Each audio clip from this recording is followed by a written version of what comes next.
She never imagined that the day her marriage ended would also be the day her life would collapse so brutally. The divorce papers were still warm from the lawyer's hands when her husband looked at her with a coldness she had never seen before. There was no regret, no guilt, not even a trace of the love they once promised each other. Instead, he looked at her as if she were nothing more than a burden he finally had the courage to drop. He didn't shout, he didn't argue. His calmness made everything worse. He simply told her to get out, not later, not tomorrow, right now. She stood there frozen, as if her mind refused to understand the words she had just heard. She had given years of her life to this home, this marriage, this man. She had cooked for him, supported him, prayed for him, cried for him, and in return, he threw her out like she never mattered at all. She didn't even get time to gather her emotions, let alone her belongings. He handed her a small bag that barely contained a few clothes and her documents, no jewelry, no savings, no cash, nothing from the years she spent building a life with him. Everything was gone in a single moment. As she stepped out of that house, the sun seemed harsher than usual, and the world looked painfully unfamiliar. She had no place to go. The road felt endless, and every step reminded her of how alone she suddenly was. She kept replaying the morning in her mind, how normal everything seemed just a few hours earlier, a quiet breakfast, a short conversation, nothing that hinted he would demolish her entire world before noon. Heartbreak doesn't always come with loud fights or broken plates. Sometimes it comes silently, with a door that closes behind you and never opens again. She found a small corner near a bus stop and sat down, trying to stop her trembling hands. She opened her bag, hoping she had overlooked something. Maybe he left a little money, maybe a small note, maybe a sign that he wasn't completely heartless, but the bag was painfully empty. She felt her throat tighten. Tears gathered, but she wiped them away quickly. She didn't want anyone to see her crying. She had already been humiliated enough. In moments of deep pain, the mind searches for even the tiniest ray of hope. And that's when she remembered it. An old bank card her father had given her years before he passed away. At that time, she didn't give it much thought. He had simply told her to keep it safe, and that it might help someday. She assumed it had a small amount in it, something symbolic, a father's gesture of love. She never used it, never checked it. Life moved on, and the card was forgotten, tucked away in a drawer. Now, that forgotten card felt like a lifeline. Maybe it had a little money, just enough for a few days until she figured things out. She dug through the bag until she found her wallet, and there it was, old, slightly faded, but still intact. She held it tightly, whispering a small prayer under her breath. Her father was no longer alive, but in that moment she felt his presence. She felt as if he was reminding her that she wasn't completely alone. With no other option, she made her way to the nearest bank. Every step felt heavy, her body tired from the emotional storm. When she walked into the bank, she kept her head low, embarrassed by her situation. She approached the counter and handed the card to the banker, hoping the account wasn't closed or empty. The banker smiled politely and inserted the card into the machine. She expected him to simply tell her the balance. Instead, his expression suddenly changed. His hands paused, his eyes widened. The color drained from his face as if he had seen something impossible. For a moment, he didn't speak. She felt her heart pound in her chest.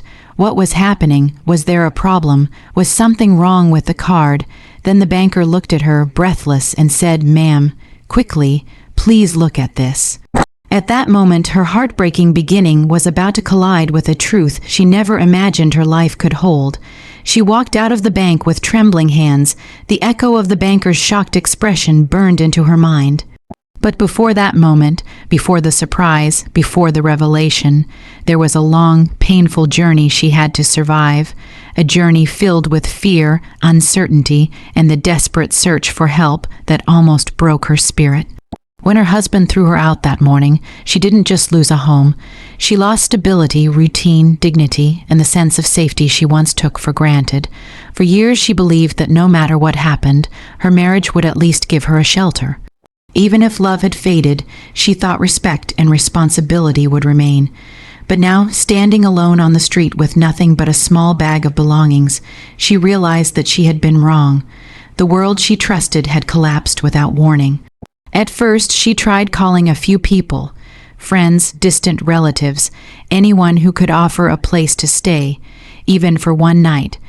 But life has a cruel way of showing you who truly cares when you have nothing to offer. Phones rang endlessly. Messages were seen but ignored. One friend replied with a cold, polite excuse, pretending to be busy. Another didn't even bother responding. It was in these small rejections that she felt the weight of her loneliness deepen. As hours passed, she wandered aimlessly through the city, trying to gather her thoughts. Every cafe, every car, every passing couple reminded her of a life she no longer belonged to. Hunger began to claw at her stomach, but she didn't have the courage to walk into a restaurant. She had no money. Even sitting on a bench felt humiliating, as if the world could see her pain, her loss, her vulnerability. The afternoon sun burned her skin, and the noise of traffic felt louder than usual, as if life around her had become cruelly indifferent. Her mind kept circling back to one question: where do I go now? She considered returning to her mother's house, but that wasn't possible. Her mother was old and lived far away, in a village where her presence would only bring gossip and questions she was too exhausted to answer. She thought about renting a room, but the reality of having no money shattered that idea instantly. She was lost in every sense of the word, physically, emotionally, financially. The world felt too big, and she felt too small. It was then, in the middle of this hopelessness, that she remembered her father's voice, not a loud memory, but a soft whisper, like a fading echo from a safer time. She could almost hear him saying, "Beta, ek card rako, keb hi zerat pair to com aiga." She remembered how casually he had handed her the card years ago, smiling gently as if it were something important, though she never understood why. Her father never had the habit of saying things without meaning. He was a simple man, but his words always carried weight. She had forgotten about that card for so long. Life had a way of burying old memories beneath responsibilities and routines. But now, in the darkest hour of her life, the memory surfaced like a lifeline thrown into stormy waters. Her heart raced with a mix of hope and fear. What if the card was expired? What if the account had no money? What if it was just a sentimental gesture with nothing inside?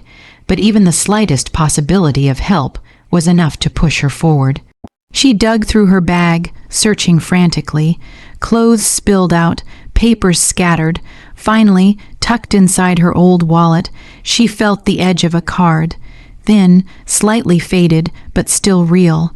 A tiny piece of hope in her trembling hands. She stared at it for a long moment, her eyes welling with tears. It wasn't just a card. It was her father's last act of love, the only thing she had left from someone who had always protected her. She whispered, "Abu, please let this help me today." Her voice cracked, but her feet moved with new purpose. She asked a passerby for directions to the nearest bank. Her voice was shaky, but they pointed her toward a branch a few streets away. Each step toward that bank felt heavier than the last. Her mind was a battlefield of fear and hope. She imagined scenarios: more money, no money, an inactive account. But she couldn't turn back. She needed to know. She needed at least one thing to go right. By the time she reached the bank, her legs felt like they could collapse. She hesitated at the entrance, afraid of what she might hear. But then she took a deep breath and walked inside. Her desperate search for help had led her here. And within minutes, her world was about to shift in a way she never expected. The moment she stepped into the bank, she felt a strange mix of fear and fragile hope twisting inside her chest.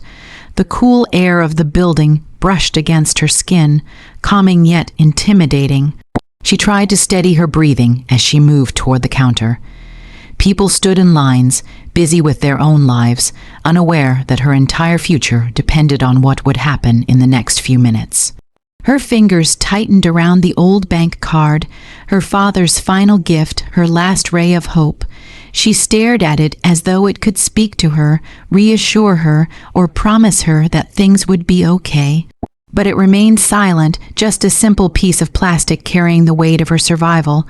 When she reached the counter, the banker, a middle-aged man with glasses, greeted her politely. His voice was professional, routine, emotionless. He had no idea that the woman standing before him was on the edge of collapsing under the weight of her circumstances. She forced a small, hesitant smile and handed him the card. I need to check the balance," she said quietly, trying not to let her voice shake. The banker nodded casually, as if this were just another ordinary task in his day. He inserted the card into the machine beside him and began typing. She watched every movement, every click of his fingers, every blink, as though her life depended on it, which in many ways it did. But then something changed. The banker stopped typing. His eyes narrowed at the screen. He leaned closer as if unsure whether he was reading it correctly. For a moment he didn't even breathe. She felt a cold shiver crawl up her spine. Her heart began to pound painfully against her ribs. The silence around them grew loud. The banker's face, which had been neutral just seconds ago, suddenly shifted. The color drained from his cheeks. His jaw dropped ever so slightly. It wasn't a normal reaction. It wasn't something a banker did when an account had a few hundred rupees or even a few thousand. This was the reaction of someone who had just seen something unbelievable. He blinked rapidly, his hands trembling faintly as he moved closer to the screen again. Then he turned to her with a look she could not decipher. Shock, disbelief, urgency, confusion, all mixed into one expression. "Ma'am," he said, his voice unsteady, Can you please come here for a moment?" Her breath caught, fear shot through her like electricity. For a split second her mind spiraled into panic. Had something gone wrong? Was the card stolen? Was there an issue? Was she about to lose her only chance at survival? She stepped closer, her palms sweating. The banker swallowed hard and gestured to the monitor. "Please, look at this." Her eyes landed on the screen. At first, she didn't understand what she was seeing. Her mind refused to register the numbers in front of her. Maybe she was imagining it. Maybe her exhaustion was playing tricks on her. But the banker spoke again, even more stunned than before. "Ma'am, this account, it's active and the balance, it's extraordinary." Her knees weakened. She grabbed the edge of the counter to steady herself. The number on the screen was not small, not normal. Not even remotely close to anything she could have expected. It wasn't the 50,000 she hoped her father might have saved.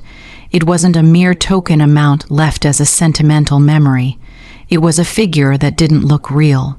A number large enough to change her entire life in a single breath. She felt the room spin for a moment. The beeping of machines, the murmuring customers, the rustling of papers. All the sounds inside the bank blurred until she could hear only the violent thudding of her own heartbeat. Her father had left this for her. Why? How? When? Questions flooded her mind as tears welled in her eyes. She covered her mouth with trembling fingers, unable to speak. The banker, seeing her shock, softened his tone, as though he finally understood that this discovery was not just financial. It was emotional, overwhelming, life-altering. "Ma'am, whatever this money is, it was meant for you," he said gently. "Your father must have trusted you with something very important." A tear slipped down her cheek before she could stop it. She remembered her father's tired eyes, his quiet wisdom, the way he always believed in her even when she didn't believe in herself. She remembered how he had pressed the card into her hand years ago, saying only, "Beta, Kabhai Zerorat Pertu." Now she understood. This wasn't just money. This was protection. This was love. This was her father saving her long after he was gone.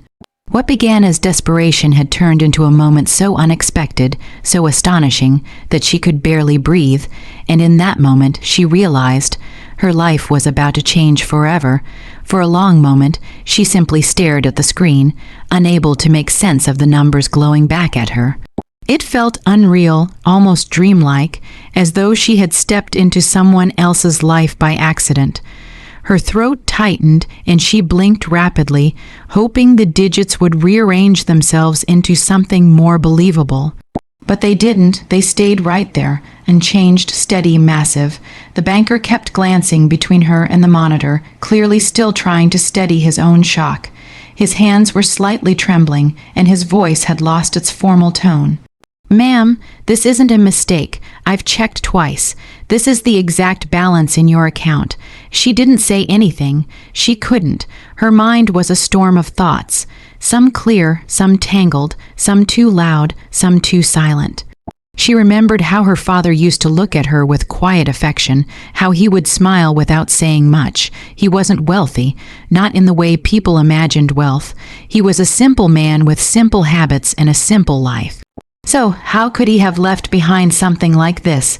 The banker must have sensed her confusion because he gently turned the screen toward himself and began scrolling through the account details. "There have been no withdrawals for years," he murmured. "Only deposits, consistent, large, structured. Whoever managed this account knew exactly what they were doing." Her heart ached at the thought that someone had cared for her so deeply and silently.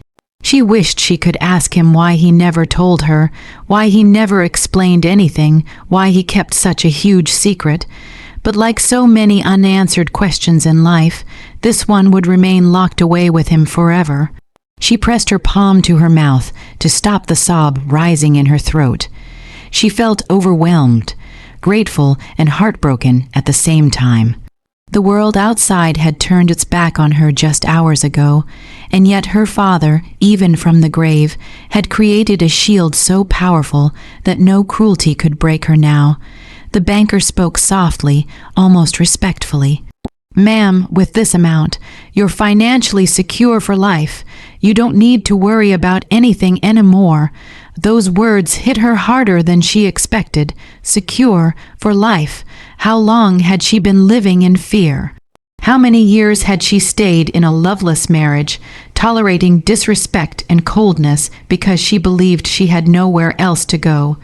She had held onto a home that was not a home, a man who was not a partner, a future that was not hers. And now, in the quiet of a bank, she discovered that she could have walked away years ago, if only she had known. A wave of emotions surged through her, relief, joy, guilt, anger, love, disbelief, all fighting for space in her chest. She felt dizzy, she felt small, she felt powerful, she felt everything at once. Tears spilled from her eyes uncontrolled, but she didn't wipe them. Each tear felt like a release of years of pain, disappointment, and silent suffering. Her father had known. Somehow, he had known she would need this one day. He had known she might not be treated with kindness. He had known she might face a day when she would stand alone in the world. And so, he prepared for her without saying a word, because fathers often protect in silence, quietly, gently, without expecting gratitude or recognition. She closed her eyes and whispered, "Abu, why didn't you tell me?" Her voice broke, and the weight of her loneliness cracked open into something softer. Love, nostalgia, longing for a presence she could never touch again. The banker politely stepped back to give her space, understanding that this was not an ordinary discovery. This was a moment sacred to her, a moment of connection with a father who was no longer alive, but whose love still breathed through the numbers on that screen. When she finally opened her eyes, everything looked different. The bank wasn't just a building anymore. The people around her weren't just strangers. The air felt lighter, as if the world had shifted slightly in her favor. For the first time in what felt like forever, she straightened her back, not from pride, but from strength she never knew she had. She realized something powerful. Her husband had thrown her out believing she was helpless, believing she would crumble, believing she couldn't survive without him. But destiny had a plan far bigger than his cruelty. Her father had given her independence long before she even understood the word, and now that independence stood in front of her, shining on the screen like a doorway to a completely new life, a life where she wasn't begging for love, a life where she wasn't trapped by fear, a life where she could choose her own path. With one shocking revelation, everything changed: her heartbreak, her despair, her humiliation. They all dissolved into something fierce, something bright, something unbreakable. She wasn't just saved, she was reborn.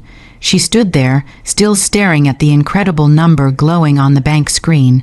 But what truly overwhelmed her wasn't the money. It was the realization behind it. It wasn't luck.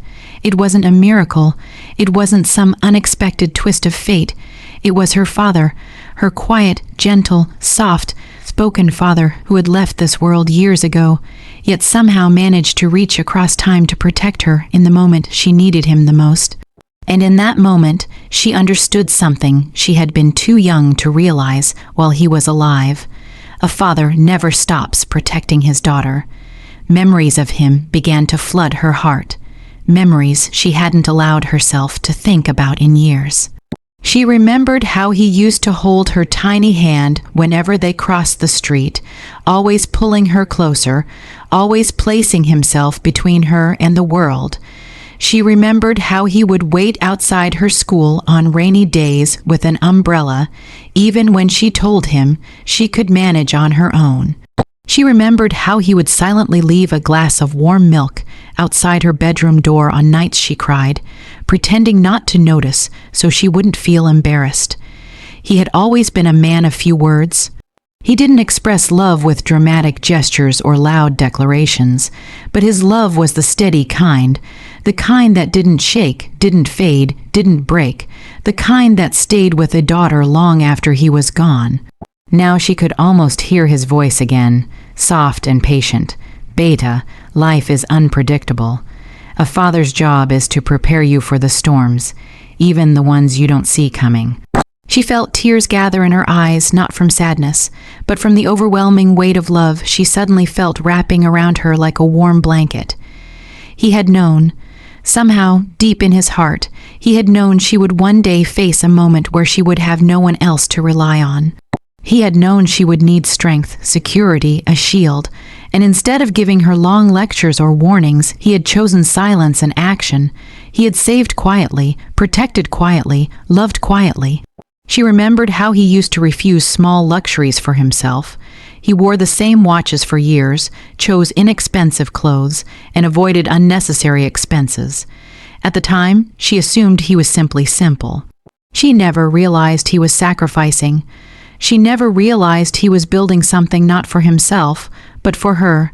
She pressed her fingers to her lips as a painful warmth spread through her chest. If only she could tell him now what she had discovered. If only she could tell him how much his final gift meant. If only she could say thank you, not for the money, but for the love that built it, layer by layer over the years. She closed her eyes for a moment and allowed herself to remember the last day she saw him. He had held her hand a little longer than usual, his fingers lingering as if he didn't want to let go. She didn't understand then. She was rushed, busy, thinking about chores, responsibilities, and her married life. Now she wondered if he had tried to tell her something that day, if he wanted to say goodbye properly, if he wanted to remind her that no matter what happened, she would always have him in some form. The world had just shown her its darkest side. Her husband's cruelty, the abandonment, the humiliation of being thrown out with nothing. But now life revealed another truth. Her father had already built a safety net that even betrayal couldn't tear apart. Her knees weakened, but this time not from fear, from gratitude, from the awareness that even death couldn't stop a father's love from reaching his daughter. She whispered shakily, "Abu, you knew I'd need you, you knew." A small smile tugged at the corner of her lips, not out of happiness, but out of a deep, emotional understanding. Her father had never been absent, not truly.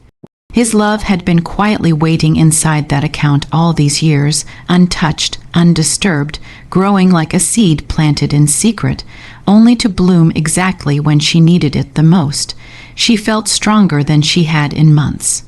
The pain of betrayal, the shock of divorce, the sting of being thrown out, they all began to lose their power because she wasn't alone. She had never been alone. She had the love of a man who didn't need to be alive to protect her. A love that didn't collapse under pressure, a love that didn't depend on anyone else, a love purer and stronger than anything she had experienced in her marriage. A father never stops protecting his daughter, not in life, not in death, not ever. His love stays, his prayers stay, his blessings stay, and now his final act of protection had become the foundation on which she would rebuild her life. She lifted her head with a quiet, renewed strength, knowing that every step she took from here onward would be guided by the invisible hand of the man who loved her first and loved her forever. She stepped out of the bank with shaky legs, the cool air brushing against her skin like a reminder that the world she was entering now was not the same world she had walked through just a few hours ago. That woman, the one who had stood outside her own house trembling as her husband threw her out, she felt like a distant stranger now, a shadow of someone she used to be, because the version of herself walking forward now. She felt different, not entirely strong yet, not fully healed, but something inside her had shifted. Something had awakened. The weight of humiliation she carried just that morning no longer crushed her the way it had. Yes, she had been cast out with nothing. Yes, she had been betrayed by the man who promised to protect her. But fate had placed a truth in her hands so powerful that it burned away the fragments of her old, broken self. Her father's love, disguised as a forgotten bank card, had lifted her from the ruins her husband tried to bury her under. She wiped her tears with the back of her hand, but this time the tears weren't born from helplessness. They came from a storm of emotions she could barely contain: relief, gratitude, strength, a strange rising pride. She looked up at the sky as if searching for her father somewhere among the clouds. "Abu," she whispered softly, "I promise, I won't waste this second chance." For years she had allowed her marriage to shrink her. Every harsh word, every moment of neglect, every time she swallowed her pain to keep the peace, she had slowly folded into herself, forgetting who she was before life became a chain of compromises. She gave everything, hoping love would grow again, hoping respect would return, but instead she was discarded like an afterthought. That morning she felt like the smallest version of herself, fragile, unseen, unwanted. But now, with every step she took, the broken pieces inside her began to rearrange themselves into something stronger. She walked to a nearby park and sat on a bench, letting the weight of it all settle. She pulled out her phone, not to call for help this time, but to breathe freely for the first time in years. She remembered how her husband always controlled everything: the money, the house, even the way she dressed or laughed. She couldn't buy a dress without asking him. She couldn't visit her mother without explaining herself. She had lived under the illusion of security, tied to a man who had no intention of protecting her. But now she finally had real security, true independence, gifted not by a husband who belittled her, but by a father who never stopped believing in her. She closed her eyes and tried to imagine her life from this moment onward. No more walking on eggshells, no more enduring insults in silence, no more dimming her light to make someone else comfortable. The weight on her chest loosened as she realized she didn't have to go back to that life ever again. Not for money, not for survival, not for anything. A new courage began to form inside her, slowly, like a small flame catching air. She stood up from the bench, not because she needed to go somewhere, but because she felt that sitting down couldn't contain her anymore. The world looked different now. The roads didn't feel threatening. The sky didn't seem so heavy. Even strangers walking past her didn't feel like reminders of her loneliness. They felt like proof that life goes on, and she could go on too. She walked into a nearby store and bought a simple bottle of water, not because she needed it, but because it was the first time in years she could buy something with her own money, without fear of someone questioning her. And that experience alone felt like a quiet victory. With every minute that passed, she felt more alive. She wasn't just saved by money, she was saved by the realization that she mattered, that she deserved better, that she had the strength to rebuild herself. Not because life was kind, but because she chose to rise. She knew the journey ahead wouldn't be easy. Healing takes time. Pain doesn't disappear just because life gives you a new beginning. But she wasn't the same broken woman who walked into the bank that day. Something powerful had awakened inside her. She wasn't just surviving now, she was beginning. She looked ahead with steady eyes, her heart whispering a silent promise to herself. I will rise. I will rebuild. I will live, not as someone's burden, not as someone's leftover, but as the woman my father always believed I could become. From that moment on, she stepped into her new life not with fear, but with empowerment.